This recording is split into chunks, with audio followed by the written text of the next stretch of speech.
পুঁঠা মাছ আর রৌ মাছ আমি কেটে ধুয়ে নিয়েছি, এখন ভেজে নেব। হলদি লবণ দিয়ে মেখে নেব। কড়াইতে তেল গরম হয়ে গেছে, হলদি লবণ মরিচ মেখে মাছটা ভেজে নেব।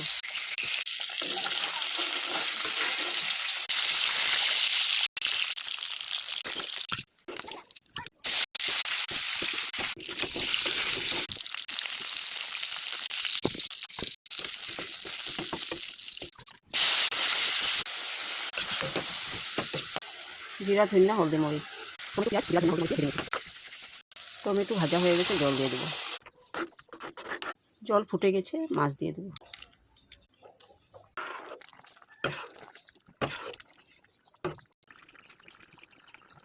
ধনিয়া পাতা দিয়ে দেবো। মাছের ঝোলটা হয়ে গেছে, নামিয়ে নেব। মাছের ঝোলটা আমি নামিয়ে নিয়েছি।